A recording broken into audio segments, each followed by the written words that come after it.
DD किसान, बदलते भारत की शान। डीडी किसान, बदलते भारत की शान।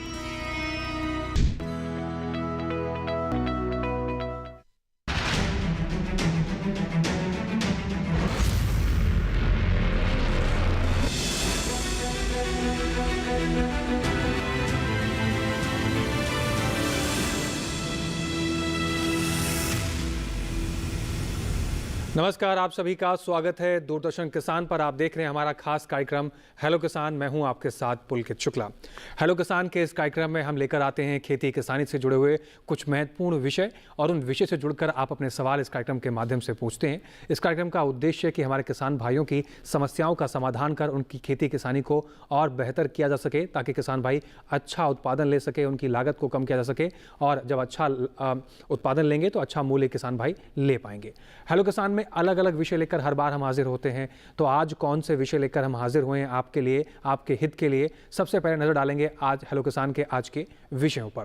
आज हम बात करेंगे अगेती सब्जी मटर की खेती कैसे आप कर सकते हैं। साथ ही साथ दूसरा हमारा बहुत महत्वपूर्ण विषय रहेगा, जो कि रहेगा धान फसल की देखभाल इस समय किस प्रकार से करनी है। बहुत ही महत्वपूर्ण विषय दोनों हैं, और इन दोनों विषय से जुड़े कोई भी सवाल है, कोई भी आपके मन में संशय है या कोई जानकारी आप चाहते हैं, तो आपको पता है कि इस कार्यक्रम में आप एक बहुत अहम रोल प्ले करते हैं।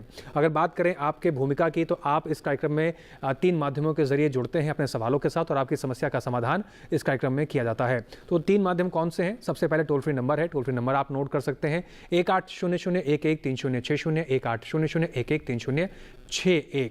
फ़ोन करते समय किसान भाई टेलीविज़न की आवाज़ को कम रखें। साथ ही साथ आपके फ़ोन में पर्याप्त नेटवर्क हो, ताकि एक बेहतर संवाद को बनाया जा सके, आपके समाधान को सही तरीके से आप तक पहुंचाया जा सके।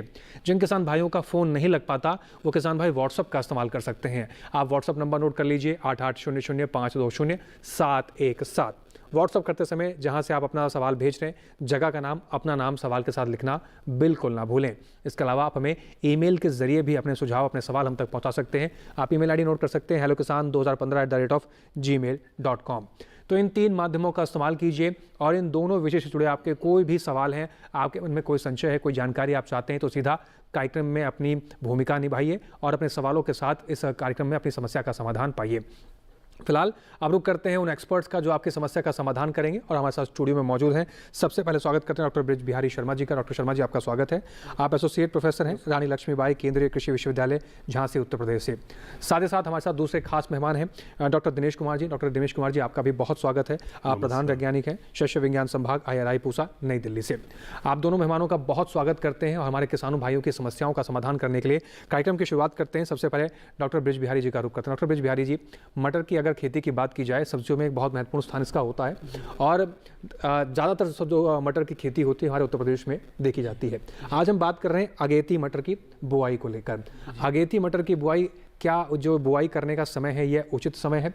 किस प्रकार से तैयारी करें? और हम देख रहे हैं कि देश के तमाम हिस्सों में, खासकर उत्तर प्रदेश की बात करें तो कई जगह पर बहुत ज़्यादा बरसात हो रही है, और इस बरसात के दौरान में कितना चुनौतीपूर्ण है बुआई का ये समय? जी, बहुत बहुत धन्यवाद। अगेती सब्जी मटर की खेती जैसे है, तो किसान भाई इसको लगा करके और आगे काफ़ी मुनाफा मिलता है। तो जो मुख्यतः जब हम बात करते हैं, सामान्य जो खेती होती है वो 15 अक्टूबर से लेकर 15 नवंबर तक किसान भाई बुआई करते हैं जी। लेकिन जो अभी सितंबर के महीने में इसको बुआई करना चाह रहे हैं, तो इसके लिए उपयुक्त समय जब हम बात करते हैं तो वो 15 सितंबर से लेकर के और अक्टूबर के प्रथम आपका सप्ताह तक रहता है, 5 से 7 अक्टूबर तक जी। तो अगेती में क्या मुख्य किसान भाई, अभी इसमें जैसे हम बात करें तो जो अंकुरण है वो एक इस समय मुख्य समस्या है। जो तापमान लगभग 30 से लेकर के 32 डिग्री सेंटीग्रेड तक आपके क्षेत्र में, जहां पर भी किसान भाई इसको करना चाह रहे हैं, वहां आना शुरू हो जाए, तो उस वक्त अंकुरण बहुत ही अच्छा होगा। कई किसान भाई इसकी बहुत ही जल्दी, जैसे सितंबर के पहले सप्ताह में करते हैं, तो मैं उनको सलाह देना चाहूंगा कि उस वक्त तापमान काफी 35 से ऊपर रहता है, अंकुरण इसमें काफी प्रभावित हो जाता है। और विशेषकर अभी जैसे बारिश का समय जो चल रहा है, तो अभी इसको न करें प्रथम सप्ताह में, और 15 से लेकर के और अंतिम सप्ताह तक इसकी प्लान करें। लेकिन खेत की तैयारी का जो समय है, या आपको बीज लेने का जो समय है, जो प्लानिंग करनी है, वो आप अभी से कर सकते हैं जी। और जी, तो शुरुआत तरीके इस प्रकार से हैं। इस प्रकार से आप 15 सितंबर से बुआई की शुरुआत कर सकते हैं। बीजों की उपलब्धता सुनिश्चित करें और तमाम जो तैयारियां हैं उसको किस प्रकार से करके आगे बढ़ना है ये भी समझेंगे डॉक्टर शर्मा जी से। लेकिन आगे बढ़ते हैं उससे पहले इस विषय से जुड़ी एक रिपोर्ट पर पहले नजर डाल लेते हैं।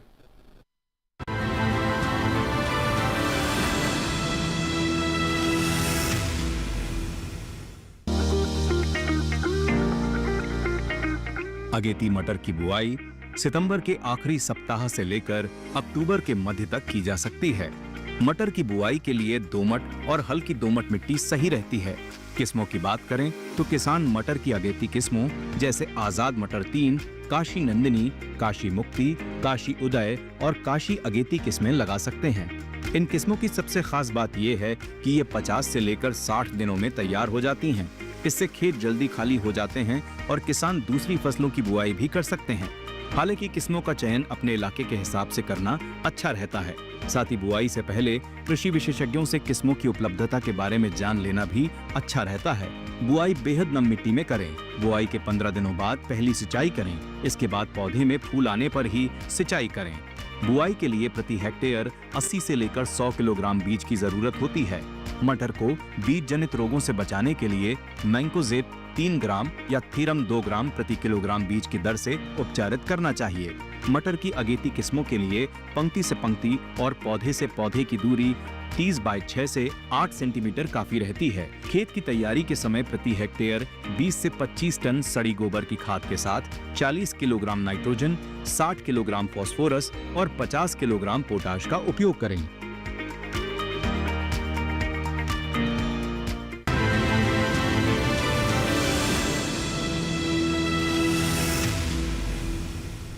तो सब्जी मटर की खेती करने के लिए किस प्रकार से आपको आगे बढ़ना है, रिपोर्ट के जरिए हमने समझने की कोशिश की। बहरहाल आगे बढ़ते हैं, अपने दूसरे विषय का रुख करते हैं, डॉक्टर दिनेश कुमार जी का रुख करते हैं। डॉक्टर दिनेश कुमार जी, जब हम धान की बात करते हैं तो कहीं ना कहीं जहन में ये भी आता है कि हमारे देश की प्रमुख खाद्यान्न फसलों में से एक है और न केवल भारत की बल्कि विश्व के कई ऐसे देश हैं जिसकी खाद्यान्न की जो मांग है वो धान की फसल पूरी करती है।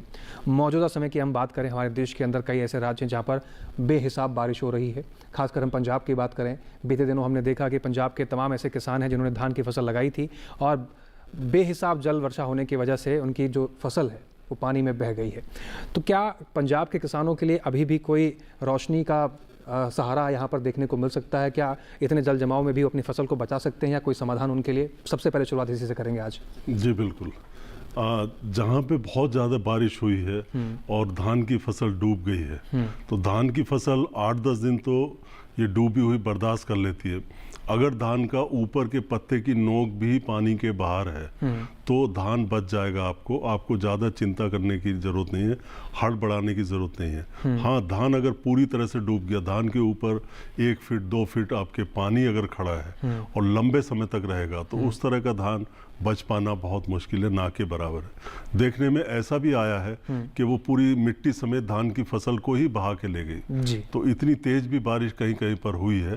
तो ऐसी स्थिति में इंतजार के अलावा कोई और कुछ कर भी नहीं सकते हम, क्योंकि हम कह दें मान लीजिए कि पानी का निकास कर दीजिए, इतने बड़े स्तर पर किसान के लेवल पे पानी का निकासी भी संभव नहीं है, क्योंकि ये सामुदायिक कार्य होता है जो 1 या 2 किसान इसको नहीं कर सकते और ये संभव भी नहीं है। इसमें यही सुझाव दिया जाएगा किसान भाइयों को कि जिन्होंने अपना बीमा करा रखा है, फसल बीमा करा रखा है, अपने जो बीमे से संबंधित कंपनियां हैं उनको इस नुकसान के बारे में बताएं, इसके फोटो खींच लें, जिससे कि कम से कम कुछ भरपाई आपके नुकसान की हो सके।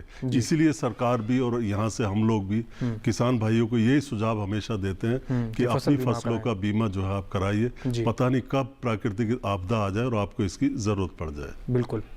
तो किसान भाइयों, जिन किसान भाइयों ने अभी तक के फसल बीमा नहीं लिया है वो इसके बारे में जागरूक हो सकें। और जैसे कि आप देख रहे हैं कि देश के तमाम हिस्सों में बेहिसाब बरसात हो रही है, ऐसे में फसलों का नुकसान होना संभावित है। तो किसान भाई अगर फसल बीमा लेके रखते हैं तो उनकी फसल की जो भरपाई है, जो नुकसान की भरपाई है, वो काफ़ी हद तक हो जाती है और किसान भाइयों को थोड़ा बहुत सहारा मिल जाता है। फिलहाल इस धान की खेती में आपको इस समय किस प्रकार से देखभाल करने हैं, इस विषय की एक रिपोर्ट पहले देखते हैं, उसके बाद में विस्तार से चर्चा करेंगे।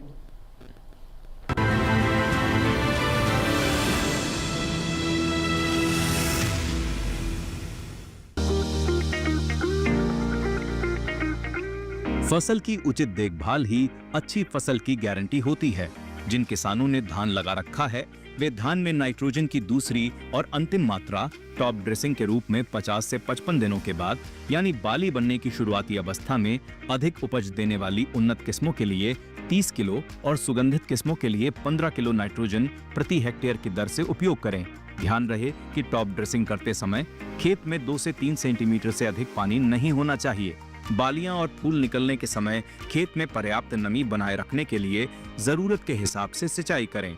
धान की फसल को कीटों और रोगों से बचाना भी जरूरी है। धान में तना छेदकों की 2-3 किस्में पाई जाती हैं, जिनमें पीला और गुलाबी तना छेदक मुख्य हैं। पीला तना छेदक धान का महत्वपूर्ण कीट है। गुलाबी तना छेदक बहु फसल भोगी होते हैं और धान गेहूं फसल चक्र में इस कीट का प्रकोप ज्यादा होता है। अगर डेड हार्ट की संख्या 5% या ज्यादा हो जाए तो तना छेदक कीट के नियंत्रण के लिए यूराडॉन 3G 25 किलो प्रति हेक्टेयर या क्यूनॉल फॉस 20 EC प्रति 2 मिलीलीटर प्रति लीटर की दर से 500 से 700 लीटर पानी में घोलकर 3 से 4 सेंटीमीटर खड़े पानी में छिड़काव करें। इसकी रोकथाम लाइट ट्रैप द्वारा पकड़कर भी की जा सकती है। धान के पत्ती लपेटक कीट से बचाव के लिए एसीफेट 75 SP 2 ग्राम प्रति लीटर या मोनोक्रोटोफॉस 20 मिलीलीटर प्रति लीटर पानी में मिलाकर छिड़काव करें। वहीं धान को ब्लास्ट यानी धान का झोंका रोग से भी खतरा रहता है। ये रोग फफूंद से फैलता है। इस रोग के नियंत्रण के लिए बुआई से पहले बीज को ट्राइसाइक्लेजोल 2 ग्राम प्रति किलो बीज की दर से उपचारित करें। दवाओं के उपयोग से पहले कृषि विशेषज्ञों की सलाह जरूर लें।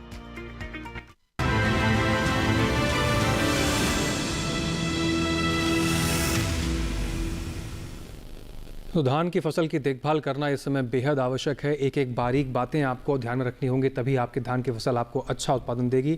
फिलहाल आगे बढ़ते हैं इस विषय को लेकर और डॉक्टर दिनेश जी का एक बार फिर से रुख करते हैं। डॉक्टर दिनेश जी, इस समय हम तमाम चीज़ों की बात कर रहे हैं। जिन क्षेत्रों में बरसात नहीं भी हो रही वहाँ से भी किसानों की शिकायतें आ रही हैं कि बरसात हो नहीं रही है और हम बोरिंग का पानी चला चला के बहुत ज़्यादा परेशान हो गए हैं।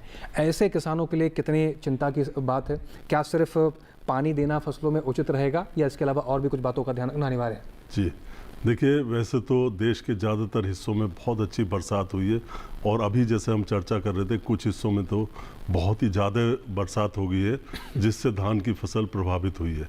निश्चित तौर पे कुछ क्षेत्र ऐसे भी हो सकते हैं जहाँ पे बरसात अच्छी नहीं हुई है और वहाँ पे आपको धान में पानी लगाना होगा। किसान भाइयों को मैं यही कहना चाहूँगा कि जहाँ भी आपने धान लगाया है तो ज़रूरी नहीं कि उसमें आप पानी बहुत ज़्यादा खड़ा करके रखें। एक एकांतर शुष्कन और सिंचाई विधि होती है, बड़ी आसान होती है, किसान भाई इसको जानते हैं। आपने मान लीजिए पानी लगा दिया 5 सेंटीमीटर 6 सेंटीमीटर गहराई का आपने धान में पानी लगा दिया, तो आप उस पानी को उतरने दीजिए, आप इंतजार कीजिए जब ये पानी उतर जाए और उसके 2-3 दिन बाद फिर आपको पानी की जरूरत पड़ेगी। ऐसा नहीं कि जिस दिन पानी उतरा उसी दिन आप उसमें पानी लगाए। आप इंतजार करें, जब उसमें आपको लगे कि मिट्टी फटने वाली है या बिवाई पड़ने वाली है तब उसमें पानी लगाएं। यानी बीच बीच में उसको खुश्की दें हल्की सी और फिर उसमें आप सिंचाई करें। तो ऐसा करेंगे तो आपको कम पानी लगाना पड़ेगा। ज़रूरी नहीं है कि आप लगातार उसमें पानी भर के रखें और बहुत ज़्यादा पानी भर के रखें। ऐसे समझ लीजिए जैसे कि किसी आदमी को 5 रोटी खानी है, आप उसके आगे 10 रोटी रख दो, चाहे 20 रोटी रख दो, वो खाएगा 5 ही रोटी। तो पानी जितना धान को लेना है वो उतना ही लेगा। ज़्यादा पानी आप रखोगे उसका कोई लाभ नहीं होगा। जी, बहुत महत्वपूर्ण बात है कि जब ये तकनीक को आप और इस विधि को अपनाएंगे तभी आपकी फसल आपको अच्छा उत्पादन देगी। हमारे धान के बहुत बड़े एक्सपर्ट हैं और इनकी बातों को आप बहुत बारीकी से समझिए और धान की अच्छी उत्पादन लीजिए। फिलहाल एक दर्शक है, उनका कॉल ले लेते हैं। हमारे साथ फोन लाइन के जरिए जुड़े हुए हैं कन्हैयालाल प्रजापति, उज्जैन मध्य प्रदेश से हैं। कन्हैया जी, आपका स्वागत है, सवाल पूछिए। हाँ नमस्कार सर। नमस्कार जी। मैं भारत जिला उज्जैन से कन्हैयालाल प्रजापति हूँ जी। सवाल पूछिए। हमें मटर की फसल लेना चाहते हैं तो किसी किस्म से लगा ताकि वो जल्दी जी, आपका सवाल बहुत महत्वपूर्ण है कन्हैया जी। आपके सवाल को आगे बढ़ाते हैं कार्यक्रम में। डॉक्टर ब्रिज बिहारी जी का रुख करते हैं। डॉक्टर ब्रिज बिहारी जी, ये उज्जैन में मटर की खेती करना चाहते हैं, कहाँ से फसल प्राप्त करें, किस प्रकार से शुरुआत करें और क्या उज्जैन की भूमि इनके लिए उचित है? जी कन्हैयालाल जी, जो उज्जैन की भूमि है मध्य प्रदेश काफ़ी अच्छा है, वहाँ मटर की खेती आराम से की जा सकती है। और ये जबलपुर जो क्षेत्र है बाकी मध्य प्रदेश है, वहाँ से अगेती सब्जी मटर की भी खेती की जा रही है। तो आप थोड़ा ये ध्यान रखें, यदि सितंबर के अंतिम सप्ताह से आप करें तो उठी हुई क्यारियों में करें, क्योंकि अभी क्या है, बरसात जैसे ज्यादा हो रही है तो कुछ किसान भाई क्या है कि डायरेक्ट छिड़काव करके मटर को बीज बो देते हैं या कुछ सीड ड्रिल से बो देते हैं। तो आप जैसे गाजर लगा रहे हैं या मूली लगाते हैं तो उठी हुई उठी हुई मैट बनाएं और मैट पर आप मटर की बुआई करें, तो पानी से जल निकास उसमें प्रॉपर रहेगा, ज्यादा पानी भी नहीं भरेगा, तो अगेती मटर में जो पौधे ज्यादा पानी भरने से पीले हो जाते हैं वो भी नहीं रहेंगे। तो आप अभी इस तरीके से करें। रही बीज की बात, तो जो किस्मों का आपको चुनाव करना है वो लघु अवधि की किस्में, लगभग जो 50 से 60 दिन में फसल जिसकी पहली तोड़ाई हो जाए और तैयार हो जाए। जैसे कुछ उज्जैन क्षेत्र के लिए मैं बताऊं, आजाद P3 है, PSM 3 है और काशी नंदिनी, और वहां से अभी काशी से एक पूर्वी करके भी एक किस्म विमोचित हुई है। तो इस तरह की किस्मों का आप चयन करें और ये आपके लिए लाभदायक रहेंगे। जी कन्हैया जी, तो इस प्रकार से आप मटर की खेती कर सकते हैं, इन किस्मों का चुनाव कर आप मटर की खेती में आगे बढ़ें, ऐसी हम कामना करेंगे। बहरहाल यहाँ वक्त हो गया एक छोटे से ब्रेक का। ब्रेक के उस पार इन दोनों विषय से जुड़े हुए कुछ और महत्वपूर्ण जानकारी अपने एक्सपर्ट से आप तक पहुंचाएंगे। आप बने रहें, देखते रहें कार्यक्रम हेलो किसान।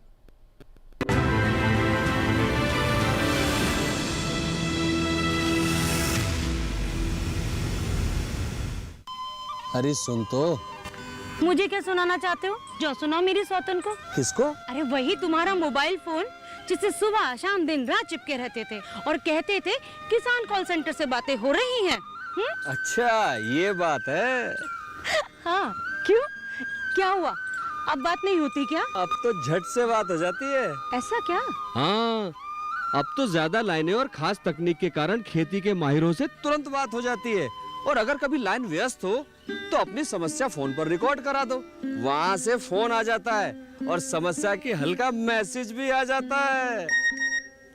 ये देखो आ गया। अरे वाह, इसका मतलब इंतजार की घड़ी अब खत्म। हाँ। तभी मैं सोचूं कि आजकल मुझ पर इतना प्यार क्यों आ रहा है। कृषि संबंधी समस्याओं का अपनी भाषा में तुरंत हल पाने के लिए पूरे भारत में किसी भी फोन से हेल्पलाइन नंबर पर संपर्क करें। किसानों का दोस्त किसान कॉल सेंटर।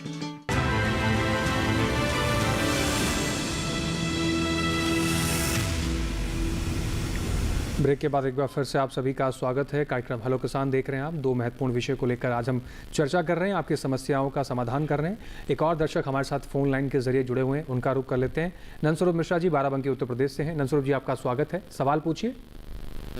हाँ नमस्कार सर, मेरा नाम नंदस्वरूप मिश्रा बाराबंकी। मैं जानना चाहता हूँ कि धान की फसल हमारी जो है गालावस्था में है, दुग्धावस्था में है, तो ये दोनों अवस्थाओं में हमें धान पे कौन सा नियंत्रण या कौन सा प्रबंधन करना चाहिए जिससे हमारी फसल खराब ना होने पाए कीट और रोग और कीट से? जी बहुत महत्वपूर्ण सवाल आपने पूछा है नंदस्वरूप मिश्रा जी।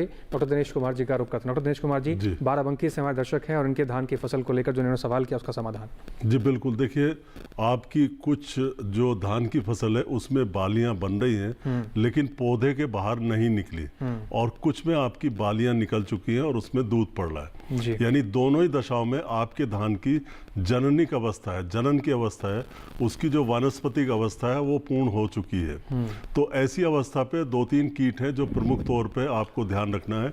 एक तो तना छेदक धान की फसल में अक्सर आता है, दूसरा पत्ती लपेटक आता है, और तीसरा इस अवस्था पर ब्राउन प्लांट होपर भूरे फुद के आने की संभावना होती है, और चौथा कीट इस समय गंधी कीट भी आ सकता है। 4 कीट ये प्रमुख हैं जिनके आने की संभावना है। आपके लिए ये सलाह दी जाती है कि आप अपने धान के खेत में निरंतर आते जाते रहें, सुबह शाम जाएं, खास करके सुबह जैसे आप जाते हैं तो धान के खेत में अंदर आप जाएं और पत्तों को हिलाएं या पौधों को हिलाएं।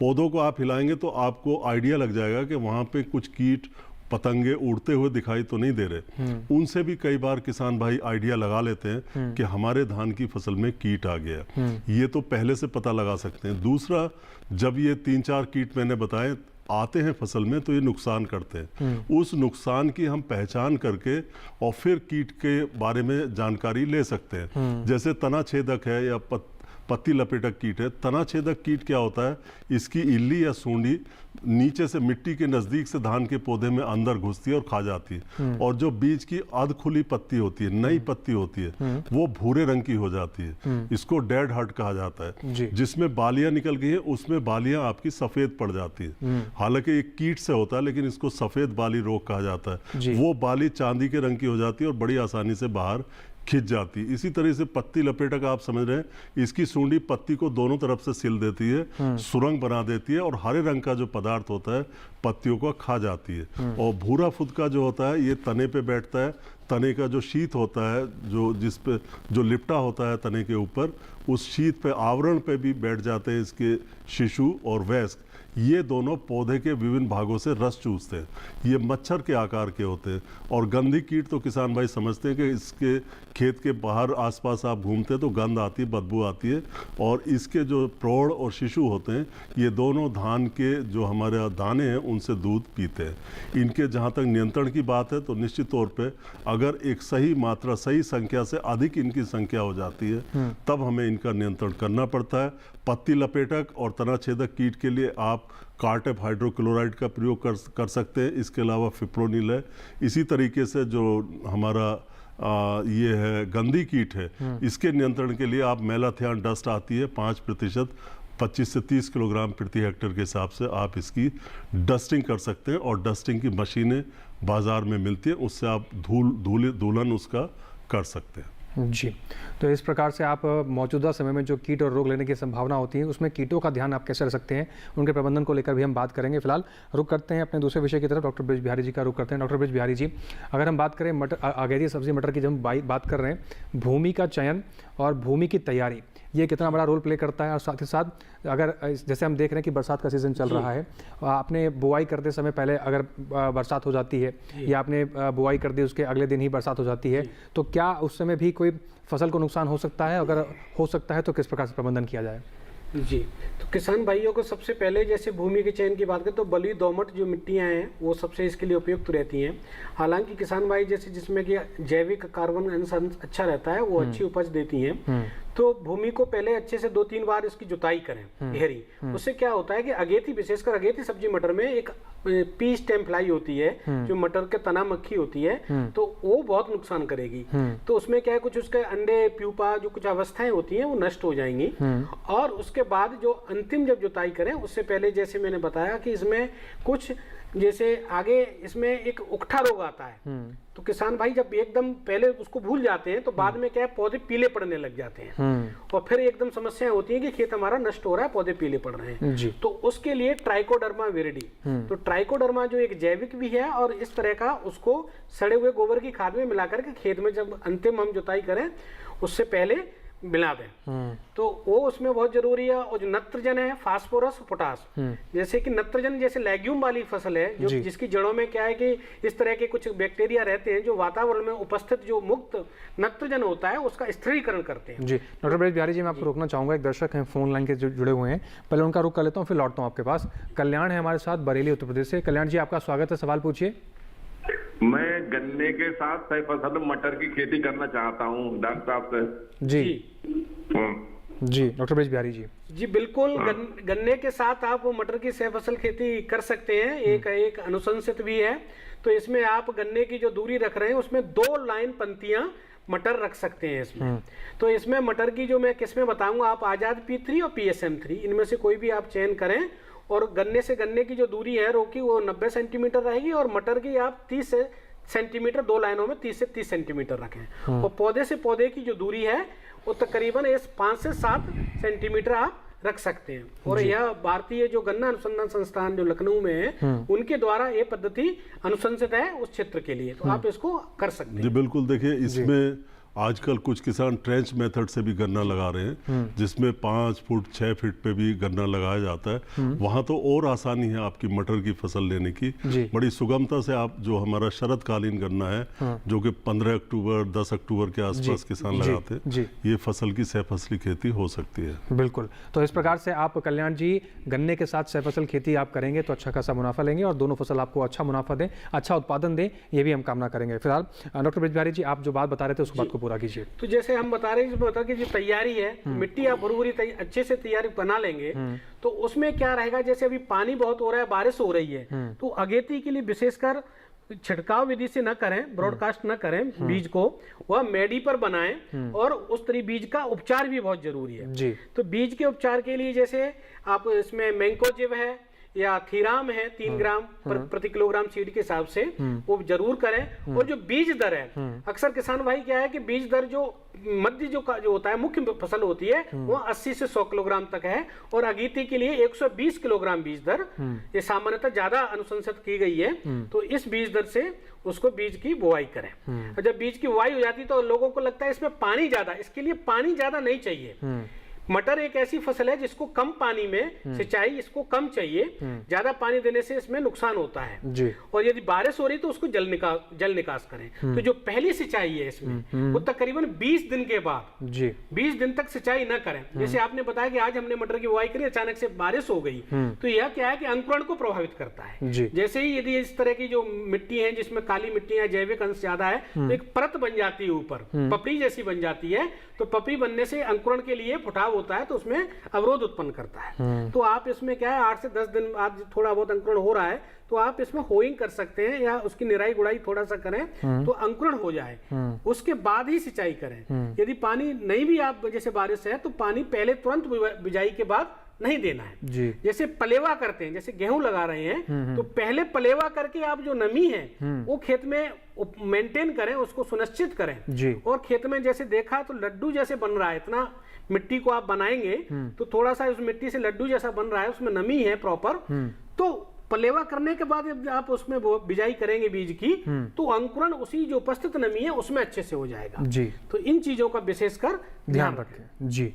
तो किसान भाई इस प्रकार से मटर अगेती मटर की खेती करते हैं तो भूमि का चयन कैसे करना है, बीजोपचार करें, और जो बुआई की विधि है वो बहुत ध्यान रखने वाली बात है इस समय मौसम के लिहाज से। फिलहाल एक दर्शक है, उनका रुख कर लेते हैं। विवेक चौधरी, मुजफ्फरनगर, उत्तर प्रदेश से। विवेक जी आपका स्वागत है, सवाल पूछिए। विवेक जी आप हमें सुन पा रहे तो सवाल पूछें। नमस्कार डॉक्टर साहब। नमस्कार जी। धान में छोटी बड़ी समस्या आ गई है जी। क्या समस्या है? अपना सवाल दोहराइए। ऊपर से सुंडी पड़ रही है। ऊपर से सुंडी पड़ रही है? नहीं, सुंडी मतलब पत्तों पे आ रही है आपके, या कहाँ है सुंडी? गोप में पड़ रही है। गोप में पड़ रही है, अच्छा जी। देखिए ये तना छेदक कीट है। अगर आप ध्यान से देखेंगे तो जैसा कि मैंने अभी बताया था, इसके 2 अवस्थाओं में लक्षण आते हैं। एक तो जब हमारी वानस्पतिक बढ़वार हो रही है उसका समय तो निकल चुका, दूसरा जब उसमें बालियां निकलने को होती हैं। जैसा कि सभी किसान भाई समझते हैं कि धान में जिस दिन बाली निकलती है उसके 30 दिन पहले बाल बनना शुरू हो जाती है पौधे के अंदर, वो हमें दिखाई नहीं देती। 30 दिन बाद ये बाल बाहर निकलती है, जिसको हेडिंग कहते हैं या बाल निकलना कहते हैं। ये अवस्था हमारी धान की इस समय चल रही है। इस अवस्था पे जो इल्ली होती है या सूंडी होती है वो तने में अंदर घुस जाती है और जो बीज का पदार्थ होती है वो खाने लगती है और जो बाली का कनेक्शन है ऊपर से वो कट जाता है। फिर आप उसको हाथ से अगर उस बाली को खींचेंगे, जो ये गोफ कह रहे हैं, हाथ से खींचेंगे तो वो बाली आपकी बड़ी आसानी से निकल आएगी और ये कई बार बहुत नुकसान करता है। इसकी पहचान किसान भाई आसानी से कर सकते हैं। अगर खेत में आपको सफ़ेद रंग की बालियां दिखाई दें अलग अलग और सारे दाने सफ़ेद हो जाए तो समझ लीजिए इस कीट का हमला हो चुका है और इसके लिए आप कार्टेप हाइड्रोक्लोराइड का प्रयोग कर सकते हैं। इसके अलावा इमिडाक्लोपिड है, उसका प्रयोग कर सकते हैं। साथ ही साथ एक नई दवाई भी है जिसका प्रयोग किसान भाई कर सकते हैं, उसका नाम है क्लोरेंट्रानिलीप्रोल। थोड़ा नाम लंबा है, क्लोरेंट्रानिलीप्रोल। इसकी आप 0.4 ग्राम ग्रेन्यूल आता है, 0.4 जी आता है। इसकी आप 10 किलोग्राम मात्रा प्रति हेक्टर के हिसाब से बुरक सकते हैं, क्योंकि मात्रा कम है। इसको आप रेत में मिला के भी बुरक सकते हैं। और इसके अलावा नहीं तो आपकी क्लोरपायरिफास दवाई आती है या इमिडाक्लोपिड है, उसका भी प्रयोग आप कर सकते हैं जी। डॉक्टर साहब इसके साथ ही इनके सवाल के साथ हम ये भी देखते हैं कि इस मौसम में कई फुदके भी देखने को मिलती है, वो फसल को कितना नुकसान पहुंचाती है और इसकी पहचान कैसे करें कि हमारे फसल में इनका हमला हो चुका है? जी, भूरे फुदकों की सबसे बड़ी पहचान ये है कि शुरू में किसान भाई समझ नहीं पाते। ये मच्छर से थोड़े से बड़े कीट होते हैं, मच्छर के आकार से, और ये नॉर्मली सामान्य तौर पे भूरे रंग के होते हैं और बहुत छोटे छोटे नन्हे नन्हे होते हैं। ये शुरू में हमारे तने पे नीचे के भागों में बैठ जाते हैं और किसान भाई उसको पहचान नहीं पाते। तो सबसे पहली बात ये कि आप अपने खेत में अंदर जाएं और देखें कहीं तने पर छोटे छोटे कीट तो बैठे हुए नहीं है, पत्ती के आवरण पे भी बैठे हुए हो सकते हैं, उनकी पहचान करें। ये करते क्या है, धान का रस चूस लेते हैं और रस चूसने के बाद पौधे का जो तना है और जो दूसरे भाग हैं वो कमजोर हो जाते हैं और चूंकि बाली भरनी शुरू हो चुकी है तो वो वजन हमारा पौधे का तना बर्दाश्त नहीं कर पाता और धान आपका लौट जाता है, जमीन पे गिर जाता है और दूर से देखने पे आपको ऐसा लगेगा कि जैसे किसी ने खेत में आग लगा दी हो। इसको होपर बर्न कहा जाता है अंग्रेजी में, मतलब उस कीट की वजह से हमारा धान जला जला सा दिखाई देगा और ये बड़ी आम समस्या आती है। बेहतर ये होगा कि आप धान पे लगातार निगरानी रखें और इस तरह का अगर कीट आपको दिखाई दे तो आप कार्बाफ्यूरान 3CG एक दवाई आती है, उसकी 25 किलोग्राम मात्रा प्रति हेक्टेयर के हिसाब से बुरक दें तो ये जो ब्राउन प्लांट होपर है इसका नियंत्रण हो जाएगा। ये बहुत ज़रूरी हो जाता है जी। तो इस प्रकार से अपनी फसलों की देखभाल करते हुए आपको किन बातों का ध्यान रखना है, कैसे पहचान करना है कि आपकी फसल सुरक्षित बनी हुई है, कोई कीट कोई रोग का हमला तो आपकी फसल पे नहीं हुआ है, ये बातें विशेष रूप से ध्यान रखकर किसान भाई अपनी खेती किसानी में परिवर्तन करते रहेंगे तो अच्छा खासा उत्पादन ले पाएंगे। बहरहाल यहाँ वक्त हो गया एक और छोटे से ब्रेक का। ब्रेक के उस बाद कुछ और महत्वपूर्ण सवालों के जवाब अपने एक्सपर्ट से हम जानेंगे। आप बने रहें, देखते रहें कार्यक्रम हेलो किसान।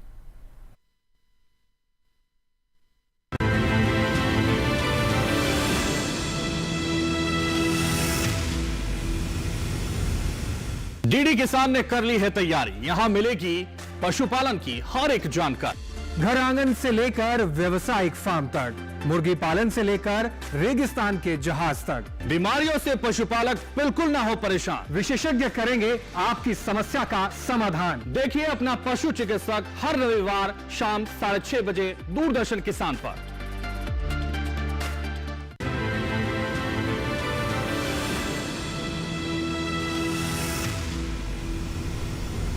ब्रेक के बाद एक बार फिर से आप सभी का स्वागत। आप देख रहे हैं कार्यक्रम हेलो किसान। चर्चा को आगे बढ़ाते हैं। एक और दर्शक फोन लाइन के जरिए हमारे साथ जुड़े हुए हैं, उनका रुख कर लेते हैं। धनेश जी हैं धनतरी छत्तीसगढ़ से। धनेश जी आपका स्वागत है, सवाल पूछिए। धनेश जी आप हमें सुन पा रहे हैं? जी सवाल पूछिए। हेलो जी अपना सवाल पूछिए। नमस्कार जी। मेरा धान में कीट ब्लास्ट लगा हुआ है और 60 और एक तो 45 दिन का धान है। धान में आपके कोई कीट लगा हुआ है, उसका नाम क्या बता रहे हैं आप? शीत ब्लाइट। जी धनेश जी आपके सवाल को शामिल करते हैं, समाधान करते हैं आपका भी। डॉक्टर दिनेश कुमार जी कितना पानी रखें? कितना पानी रखें जी? डॉक्टर दिनेश कुमार जी देखिए, शीत ब्लास्ट होता है, धान की पत्ती के 2 हिस्से होते हैं। एक हिस्सा हमें खुला दिखाई देता है जिसको ब्लेड कहा जाता है, पत्ती का ब्लेड है। एक हिस्सा ऐसा होता है जो पत्ती से लिपटा होता है, जो हमारे तने से लिपटा होता है। पत्ती का नीचे का हिस्सा जो होता है वो तने से लिपटा होता है, उसको पत्ती का आवरण कहा जाता है। तो आवरण पे एक कवक आ जाता है जो हमला कर देता है और बहुत चौड़े चौड़े धब्बे बना देता है। भूरे रंग के ये धब्बे होते हैं और ये लंबाई में लगातार बढ़ते जाते हैं और पत्ता हमारा सूखना शुरू हो जाता है। कई बार तो बालियां भी सूख जाती हैं और बहुत भयंकर रोग हो जाता है। इसका तुरंत आपको निदान करना है। इसके लिए 2 दवाइयों का एक मिश्रण आता है जिसका नाम है एजोक्सीस्ट्रोबिन। एजोक्सी ध्यान से सुने क्योंकि धान आपका बहुत ज़्यादा है, आप इस दवाई का नाम लिख लें, एजोक्सीस्ट्रोबिन और टेबुकैनाजोल। ये 2 दवाइयों का मिश्रण है जो बाजार में मिलता है। इसकी आप 500 मिलीलीटर, आधा लीटर मात्रा 500 लीटर पानी में, यानी 1 लीटर पानी में 1 मिलीलीटर ये जो 2 दवाइयों का मिश्रण मैंने बताया है उसको घोल लें और 500 लीटर प्रति हेक्टेयर के हिसाब से आप इसका छिड़काव कर दें। तुरंत छिड़काव करें। अगर ये रोग आपका लगातार बना रहता है तो 8-10 दिन बाद दोबारा इस दवाई का छिड़काव करें, नहीं तो ये रोग जिस हिसाब से आप बता रहे हैं आपकी फसल को काफ़ी हानि पहुंचाएगा। एक बार फिर से मैं दवाई का नाम बता देता हूं आपको, एजोक्सीस्ट्रोबिन और टेबुकैनाजोल। ये 2 कवकनाशी हैं, दोनों का मिश्रण है और ये काफ़ी प्रभावी है इस रोग के नियंत्रण के लिए। बाकी आगे से जो किसान भाई सुन रहे हैं वो ध्यान रखें कि पोषक तत्वों का संतुलित उपयोग करें। ये रोग तब ज़्यादा आता है जब इसमें नाइट्रोजन का अधिक प्रयोग किसान भाई करते जी। हैं। और दूसरा, पानी अगर उसमें बहुत ज़्यादा भरा खड़ा है तो आप तुरंत अगर संभव हो तो उस केस से थोड़ा पानी का भी निकास कर दें, जिससे हवा हुआ मिले आपके पौधों को और इस रोग के प्रभाव में कमी आ सके। जी। डॉक्टर दिनेश कुमार, जैसे इन दर्शक ने पूछा कि हमें धान की फसल में पानी कितना रखना चाहिए, हालांकि ये आपने शुरुआत में भी बताया था, एक बार फिर से अगर आप किसान भाइयों को दोहरा देंगे कि जल प्रबंधन करना इस समय के लिए कितना आवश्यक है, चाहे वो फसल में कोई रोग हो चाहे ना हो। जी बिल्कुल, देखिए जहाँ बरसात हो रही है वहाँ तो कोई ऐसी दिक्कत है ही नहीं, और बरसात भी ऐसा नहीं कि एक ही दिन में सारी बरसात हो रही, थोड़ी थोड़ी हल्की हल्की बरसात हो रही है। ऐसे क्षेत्रों में पानी निकालने की जरूरत नहीं है। निश्चित तौर पे जहाँ बहुत ज़्यादा बारिश हुई है और धान की फसल डूबने के कगार पे है, तो वहाँ तो आप कोशिश करें कि पानी निकाल दें, और अगर नहीं निकाल पा रहे हैं तो थोड़ा इंतजार करें, पानी उतरेगा आपका और धान नहीं मरेगा। ये आपको ध्यान रखना। और जहाँ पे बरसात कम हुई है वहाँ पे आप लगातार पानी भरा ना रखें अपने खेत में। उसमें जब 2-4 सेंटीमीटर पानी आप अप्लाई करते हैं, लगाते हैं, जब वो उतर जाए उसके बाद आपको 2-3 दिन बाद आपको उसमें पानी लगाना है। हाँ, एक चीज़ का आपको खास ध्यान रखना है, जब धान में आपके जन्निक अवस्था हो उस समय पे आप पानी की कमी ना होने दें, और जब आपकी फसल पकने को तैयार हो उसके 2 हफ्ते पहले पानी लगाना बंद कर दें। कुछ किसान भाई आखिर तक पानी लगाते रहते हैं, इसकी ज़रूरत नहीं है, वो फालतू आपका खर्चा होता है। यानी कटाई के 15 दिन पहले आप धान में पानी लगाना बंद कर सकते हैं, इससे पानी की बचत होगी। जी, तो जल प्रबंधन करना भी इस समय बेहद आवश्यक है, क्योंकि धान की फसल इसी पर निर्धारित करती है कि आप किस प्रकार से जल प्रबंधन कर रहे हैं। डॉक्टर ब्रिज बिहारी जी का रुख कर लेते हैं। डॉक्टर ब्रिज बिहारी जी, जब तमाम चीज़ों का हम बात कर रहे हैं, तो अगर मटर में हम रोग की बात करते हैं, किन किन रोग लगने की संभावना रहती है, किस प्रकार से समाधान करें? जी, अगेती सब्जी मटर में जैसे किसान भाइयों को सबसे ज़्यादा जो समस्या आती है वो उकठा रोग की आती है। तो उकठा रोग में क्या होता है कि जैसे ही वो किसान भाई लगा देते हैं खेत में, तो या पहले से या फसल चक्र नहीं अपनाया है, लास्ट ईयर पिछली वर्ष वही फसल लगाई है, तो वहाँ पर वो फ्यूजेरियम नामक कवक होता है, तो वो उससे बीमारी आती है। पहचानने का लक्षण क्या है कि जैसे ही खेत में कुछ पौधे पीले पड़ने लग जाते हैं, तो सामान्यतः क्या होता है, पीले पौधे 2-3 कारणों से पड़ते हैं। कई बार क्या होता है कि पीले पौधे ज्यादा हो रहे हैं, तो उनको जांच कैसे करना है कि या कीड़े के कारण हो रहा है या कुछ बीमारी की वजह से हो रहा है या कुछ पानी की कमी से हो रहा है। तो 1-2 पौधे जो पीले हैं उनको उखाड़ करके देखें और उनकी जो जड़ें हैं, रूट्स हैं, उनको खोलें इस तरीके से, और उसको खोल के देखें तो उसमें जो जाइलम फ्लोएम, जहाँ से पौधे पानी और जो अपना भोजन है वो अवशोषण करते हैं नीचे से, जो न्यूट्रिएंट वगैरह लेते हैं, तो वो चौक हो जाता है, बंद हो जाता है, जिसमें कि जो कवक है उसकी वृद्धि हो जाती है, भूरे जैसे ऐसा लगता है जैसे इसमें जंग लग गया हो, और लाल भूरा सा ब्राउनिश कलर भूरा हो जाता है। तो यह फंगस का लक्षण है जो कि उकठा या मिलानी है। यदि इस तरह का लक्षण नहीं दिख रहा है और खोलने से दिख रहा है कि उसमें एक मैगट जिसको बोलते हैं कीड़ा है, जो मैंने पहले भी बताया, पी का जो स्टेम फ्लाई है, जो तने की मक्खी है, तो उसकी जो शुरुआती की अवस्था रहती है, जैसे अंडा होता है, अंडे से आपका प्यूपा, मैगट, जो अदर अवस्थाएं बनती है, तो वो रहता है उसमें। तो उसके लिए विशेषकर उनको, जैसे मैं पहले बीमारी के लिए तो रोग रोधी किस्मों का चयन करें। कुछ किस्में हैं जैसे पूसाश्री, तो पूसाश्री किस्में हैं जिसके लिए उकठा बीमारी इसमें नहीं आती है, इस तरह की किस्मों का चयन करें। और दूसरा है, इसमें हम इसके लिए बीज का उपचार करें, और यदि मिट्टी में इस तरह का बीमारी आ रही है तो मिट्टी का कार्बेंडाजिम जो दवा है वो 2 ग्राम प्रति लीटर के हिसाब से इसकी ड्रेंचिंग करें। ड्रेंचिंग इस तरीके से करें कि पौधे की जड़ तक यह अच्छे से मिल जाए। और जब हम सिंचाई की बात करें तो पानी इसमें सामान्यतः के फ्लड मेथड से लोग दे देते हैं, तो फ्लड से खेत को नहीं भरना है। जिन किसान भाइयों के पास यदि सुविधा है तो वो शुरुआती की अवस्था में स्प्रिंकलर की व्यवस्था से यदि पानी देंगे, हल्का पानी देंगे, कम सिंचाई करेंगे, तो भी यह उकठा बीमारी है वो नहीं आएगी। जी। और जो पी स्टेम फ्लाई है उसके लिए कार्बोफ्यूरान 3 CG 25 किलोग्राम प्रति हेक्टेयर में जब खेत की जुताई कर रहे हैं उसी वक्त अंतिम जुताई के समय उसको डाल दें, तो इससे इसको काफी इस पी स्टेम फ्लाई का भी नियंत्रण पा सकते हैं। जी, डॉक्टर ब्रिज बिहारी जी, इसके साथ ही हम देखते हैं कि जब मटर की तुड़ाई हो जाती है और वो कंज्यूमर तक पहुंचता है, तो कई बार घरों में भी देखते हैं कि मटर छीलते हुए उसमें हरे रंग का एक कीड़ा निकलता है। क्या इसको जब खेत में फसल है तभी रोका जा सकता है, या तुड़ाई करने के बाद इस तरह की कोई गतिविधि होती है जिसकी वजह से वो कीट हो जाता है? बिल्कुल आपने सही कहा। सामान्यतः जो घर में जब किचन में जब मटर आती है तो लोग उसको छीलते हैं, देखते हैं, तो उसका जो रंग होता है वो भी हरा ही होता है, बिल्कुल जैसे दाने का रंग है।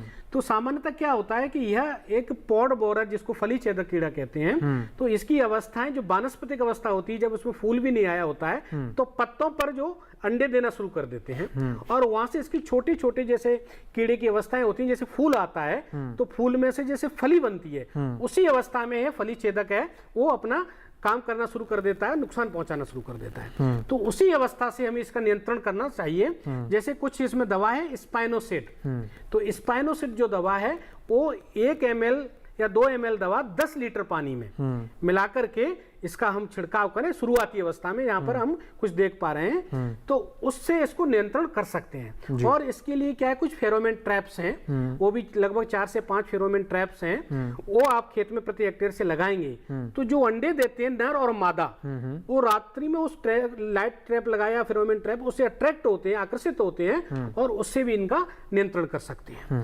और इस तरीके से जो उसका जो अवस्था है वो हम इससे कंट्रोल प्रॉपर कर सकते हैं। जी डॉक्टर ब्रिज बिहारी जी, कई बार ये भी देखने को मिलता है कि जो मटर का आकार होता है, कई बार सारी चीज़ें ध्यान में रखते हुए बावजूद भी किसान भाइयों की समस्या होती है कि उनके फसलों की जो मटर का फसल है उसका आकार बहुत छोटा रह जाता है, दाने के बहुत छोटे रह जाते हैं, जिसकी वजह से बाजार में भी थोड़ा सा ग्रेडिंग करना पड़ता है, जिसकी वजह से मूल्य उनको ढंग से नहीं मिल पाता है।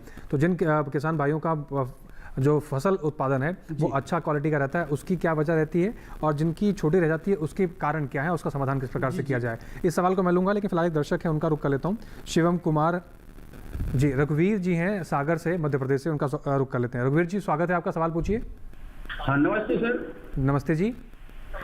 हमारा सवाल है सर, इस साल जो रघुवीर जी, आपकी आवाज हमें सही तरीके से पहुंच नहीं पा रही है, सवाल दोहराइए।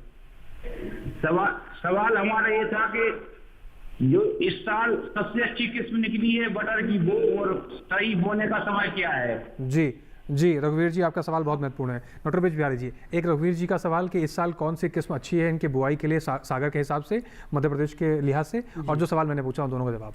जी रघुवीर सिंह जी, जो अभी अगेती मटर की हम बात करें तो आप 25 सितंबर के बाद सागर में क्या कि बुंदेलखंड का क्षेत्र है, वहाँ पर गर्मी रहती है, तो जो उपयुक्त समय है, जैसे कि हम वेस्टर्न पश्चिमी यूपी की बात करें तो यहाँ तो लोग 15 सितंबर 20 सितंबर के आसपास लगाना शुरू कर देते हैं पंजाब के निचले सालों में। तो बुंदेलखंड जो सागर का क्षेत्र है वहाँ 25 सितंबर से लेके और अक्टूबर के प्रथम सप्ताह तक जो उपयुक्त समय है वो आप लगाइए।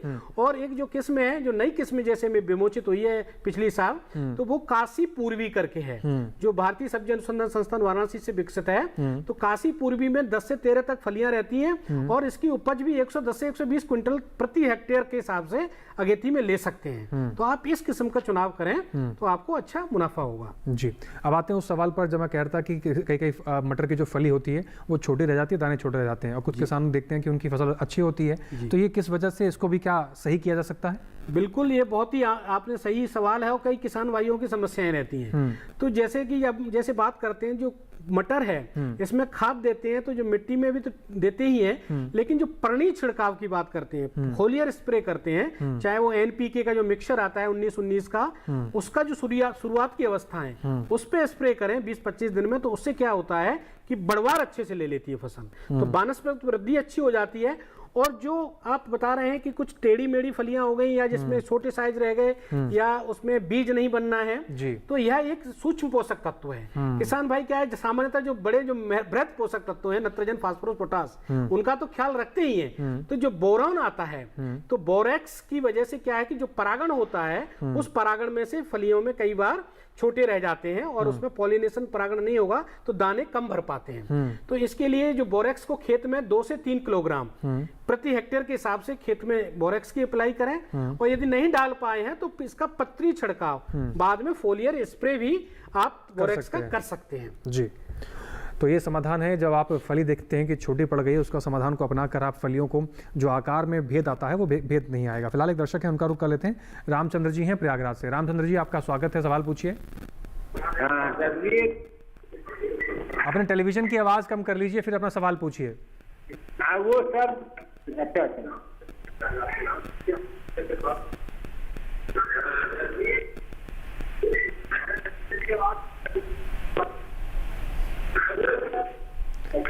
सर जी। जी पूछिए सवाल। धान पीला पड़ रहा है सर जी।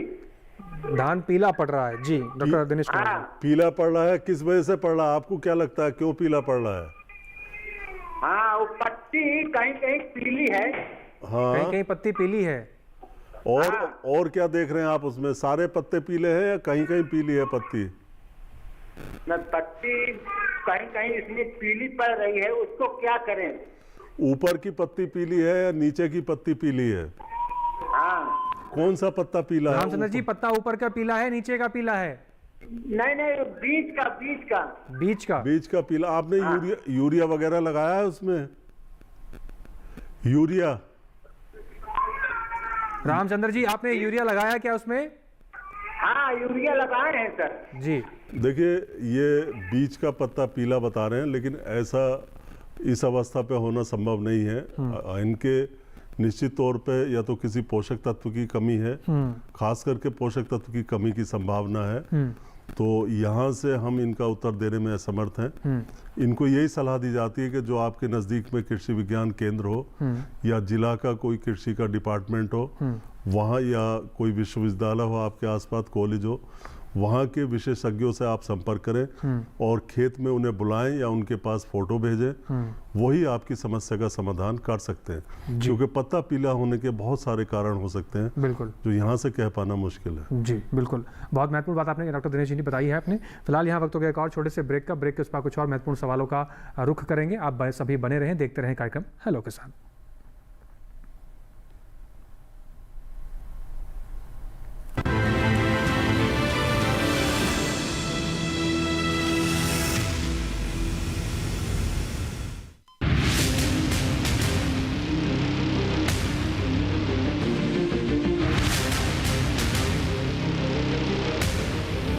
जब तपती है धरती, सूरज उगलता है आग, ठंड में जब सर्दी जमा देती सबके हाल, सब छुप जाते अपने अपने घरों में, तब बाहर निकलता सिर्फ एक इंसान, भरने के लिए हम सबका पेट, खून को पसीने की तरह देता बहा, थक जाता, झुलस जाता, हो जाता बीमार, तब उसकी सेहत का ध्यान रखता सिर्फ डीडी किसान।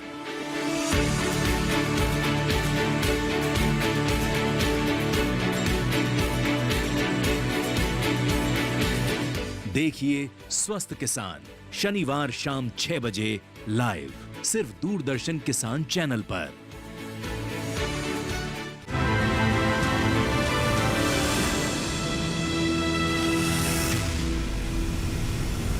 ब्रेक के बाद एक बार फिर से आप सभी का स्वागत। कार्यक्रम हेलो किसान आप देख रहे हैं। चर्चा को आगे बढ़ाते हैं। एक बार फिर से डॉक्टर दिनेश कुमार जी का रुख करते हैं। डॉक्टर दिनेश कुमार जी, जैसे ब्रेक से पहले हमारे पास एक दर्शक का फ़ोन आया, उन्होंने अपनी समस्या आप तक रखी।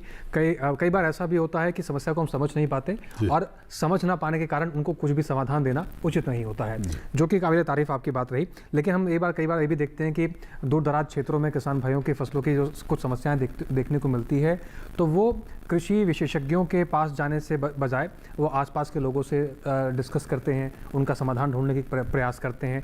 इस प्रकार के किसान भी यहाँ देखने को मिलते हैं।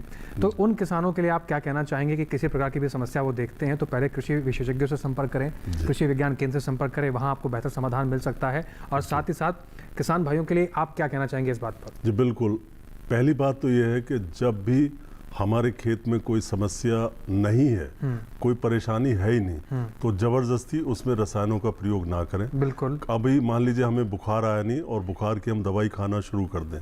कई बार किसान भाई बहुत ज्यादा जागरूकता दिखाते हैं, जो ठीक नहीं है। कोई बीमारी, कोई समस्या जब खेत में है ही नहीं, तो क्यों हम छिड़काव करें? साहब हमारी फसल इसकी से ज्यादा हरी हो जाए, इसकी ये वो ऐसा करके फिर वो यूरिया डाल देते हैं। तो कहने का मतलब ये, यही रसायनों की बात है। उनका प्रयोग आप वैज्ञानिकों की सलाह से, विशेषज्ञों की सलाह से के बाद ही करें। कई बार ऐसा होता है हल्की सी समस्या आती है, आप दुकानदार के पास चले जाते हैं और दुकानदार आपको उल्टी सीधी दवाई दे देता है, गलत मात्रा में दे देता है। तो इन सब चीज़ों से बचने के लिए आप निश्चित तौर पे पहले विशेषज्ञ से सलाह लें और उसके बाद ही प्रयोग करें।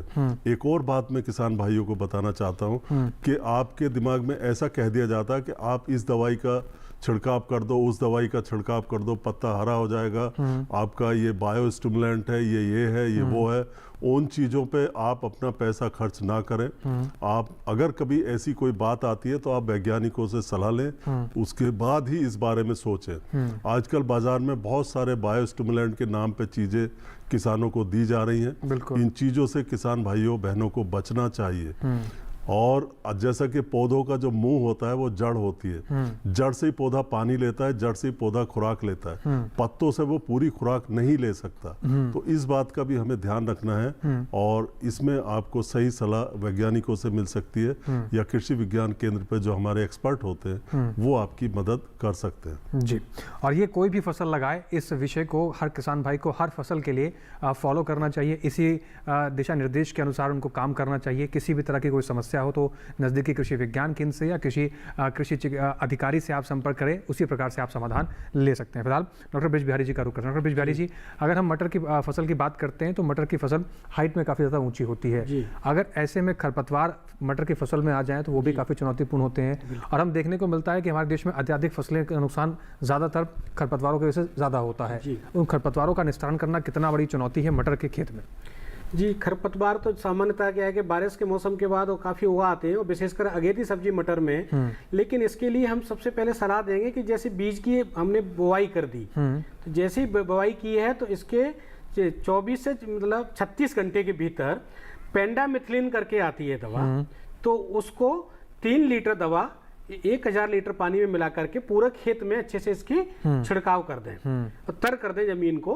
और ये जैसे आज बुआई की है तो उसके 36 घंटे के अंदर कर दें। तो इससे सामान्यतः ये क्या है कि इसमें अंकुरण, जो खरपतवार के जो बीज हैं वो अंकुरित नहीं होते, वो मर जाते हैं। और जो मटर की फसल है वो सही सुरक्षित रहेगी। और जो शुरुआती जो क्रांतिक अवस्था है खरपतवार के लिए, वो शुरुआत के 25 से 30 दिन तक जो वानस्पतिक वृद्धि होती है, तो इसमें हम जैसे पहले अंकुरण हो जाए तो लगभग अंकुरण को 7 से 8 दिन तक अंकुरण हो जाता है, बीज निकलना शुरू हो जाता है। तो पहली जो निराई गुड़ाई है वो 15 से 20 दिन के बीच में करें, ताकि कुछ पौधे निकल जाएं 4-5 से 5 सेंटीमीटर तक। तो हल्की सी मिट्टी को होइंग करें और उसके बाद कभी भी जिसमें क्या है कि पानी फ्लड से दोगे तो वो पीछे मिट्टी आपकी दब जाती है और वृद्धि नहीं हो पाती है। तो इसमें जो दूसरी खरपतवार जो नियंत्रण करना है वो भी आप 15 दिन के अंतराल पे फिर दवा का स्प्रे नहीं करना है, फिर वो आप मैनुअली या वैसे बीडिंग इसमें खरपतवार नियंत्रण कर सकते हैं। और बाद में जो फसल एक बार बढ़ जाती है तो इसमें सामान्यतः खरपतवार 2 से 3 बार नियंत्रित करते हैं, उसके बाद जरूरत नहीं पड़ती है। जी,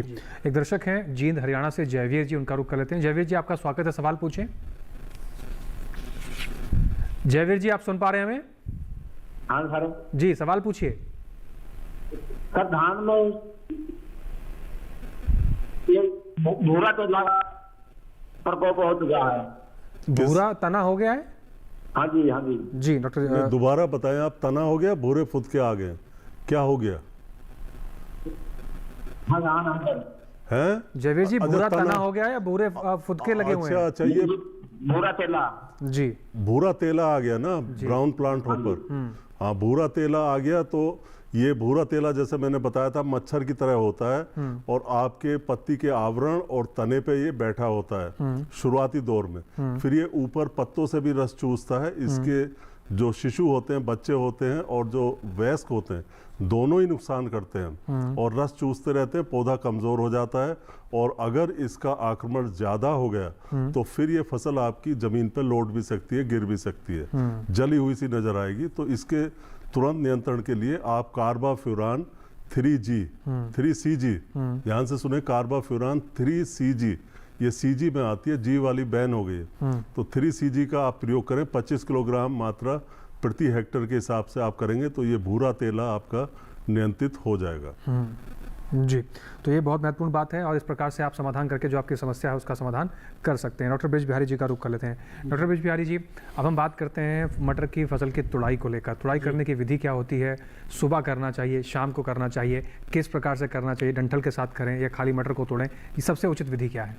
जी, सामान्य तो जो अगेती सब्जी मटर है इसमें एक ही तुड़ाई रहती है, क्योंकि यह मध्य लघु अवधि की रहती है जी। और जो मध्यम वाली उसमें 2-3 तुड़ाई तक दो कर सकते हैं जी। तो जो तुड़ाई का जो समय है वो अर्ली मॉर्निंग, जैसे शुरुआत सुबह इसको कर सकते हैं और उसके बाद इसमें जो इसका जो लाइफ रहती है जी, तो वो बाजार में इसको उसी दिन सेम दिन इसको पैकेट में बना करके और जो इस तरह की व्यवस्थाएं रहती हैं उन्हें पैक करके बाजार भेज देना चाहिए जी। और तुड़ाई के लिए विशेष क्या है कि जो इसकी जो फलियां हैं उसमें कहीं इस तरीके का कुछ इसमें खरोंच ना आ जाए या उस तरीके से नहीं आए, तो इसको फली के जस्ट थोड़ा सा ऊपर भाग इसका जो डंठल रहता है उसको तोड़ करके रखते हैं और इसको छाया में रखना चाहिए, क्योंकि इसकी जो इसमें रेस्पिरेशन जैसे श्वसन है जिसको हम बोलते हैं, तो ये बहुत ही सॉफ्ट है, इसमें फास्ट इसको तेजी से खराब होती है जी।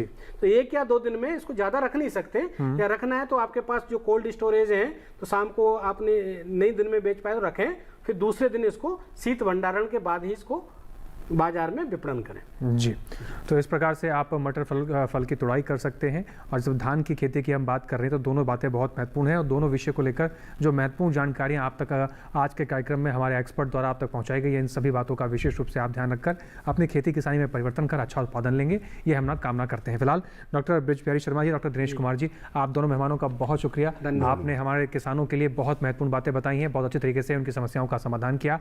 आपका हमारे स्टूडियो में आने के लिए बहुत बहुत धन्यवाद। समय देने के लिए आप दोनों मेहमानों का बहुत शुक्रिया। धन्यवाद। तो ये था आज का हमारा कार्यक्रम हेलो किसान। उम्मीद करते हैं इन दोनों विषयों से जुड़ी हुई जो जानकारी आप तक पहुंची है उनसे आप अच्छी तरीके से लाभ लेंगे और सही समय पर परिवर्तन कर अच्छा खासा मुनाफा उत्पादन दोनों ले पाएंगे। इसके साथ ही आज के हेलो किसान कार्यक्रम में बस इतना ही। अगले कौन से विषय होंगे जिनसे जुड़कर आप अपने सवाल हम तक पहुँचा पाएंगे और जिस पर हम चर्चा करेंगे, तो नजर डाल लेते हैं हेलो किसान के अगले विषयों पर। अगले विषय कुछ इस प्रकार से रहेंगे, टिकाऊ फसल उत्पादन के लिए पोषक तत्व प्रबंधन किस प्रकार से आपको करना चाहिए। साथ ही दूसरा विषय रहेगा फूलों में नवाचार एवं विविधीकरण कैसे करके आप अच्छा खासा मुनाफा ले सकते हैं। इन दोनों विषय से जुड़े आपके कोई भी सवाल है, कोई भी सुझाव, कोई मन में संशय है, तो आपको पता है आपको क्या करना है, आप हमें ईमेल कर सकते हैं। ईमेल करने के लिए ईमेल आईडी नोट कर लीजिए, hellokisan2015@gmail.com। इसके अलावा किसान भाई डीडी किसान के कॉल सेंटर पर फोन करके अपने सवाल सुझाव दर्ज करा सकते हैं। नंबर नोट कर सकते हैं आप डीडी किसान के कॉल सेंटर का 1800113060, सोमवार से शनिवार सुबह 6 से रात के 10 बजे तक आपकी सेवा में नंबर खुला रहता है। इसके अलावा आज के हेलो किसान कार्यक्रम को आप दोबारा से देखना चाहते हैं या कोई जानकारी आपसे छूट गई है या आप चाहते हैं कि इन जानकारियों का विस्तार हो, अन्य किसानों तक ये जानकारियां पहुंचे, तो आप डीडी किसान के यूट्यूब चैनल का इस्तेमाल कर सकते हैं। आपकी टेलीविजन स्क्रीन पर हम आपको एक QR कोड दिखा रहे हैं, आप इसको स्कैन कीजिए या यूट्यूब पे डीडी किसान देखिए तो आप डीडी किसान चैनल पर पहुंच जाएंगे। वहां पर भी हेलो किसान चैनल हेलो किसान कार्यक्रम को आप दोबारा से विस्तार से सही समय पर सही तरीके से देख सकते हैं। इसके साथ ही आज के हेलो किसान कार्यक्रम में बस इतना ही। फिर से हाजिर होंगे नए विषय, नए मेहमान, नई जानकारियों के साथ। फिलहाल हमें दीजिए आप इजाजत, लेकिन बने रहें डीडी किसान के साथ। नमस्कार।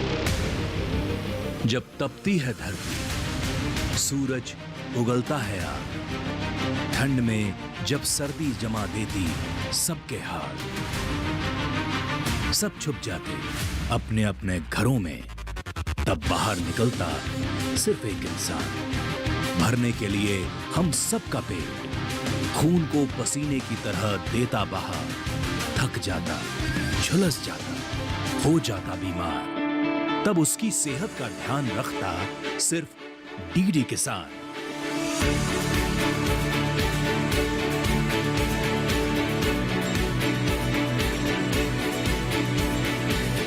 देखिए स्वस्थ किसान शनिवार शाम 6 बजे लाइव सिर्फ दूरदर्शन किसान चैनल पर। किस फसल की क्या है चाल, किस इस मंडी का क्या है हाल? उतरते चढ़ते भाव का असर, आयात निर्यात का क्या है असर? कैसा रहेगा आगे बाजार, बताएंगे मंडियों के जानकार। देखिए मंडी खबर सोमवार से शनिवार शाम 5 बजे सिर्फ दूरदर्शन किसान चैनल पर। हाईटेक खेती से सशक्त हो रहा है किसान।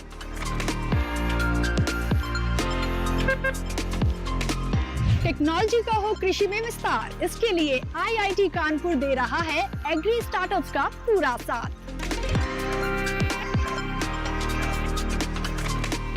कृषि में युवाओं की भागीदारी से देश में बढ़ रहा है रोजगार।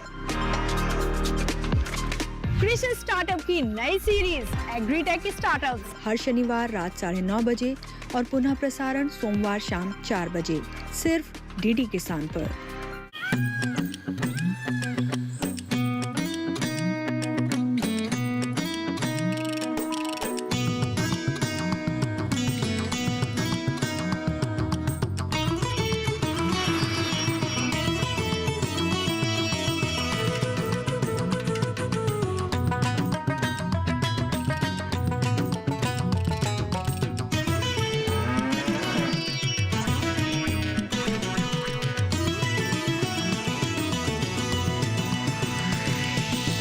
DD किसान, बदलते भारत की शान।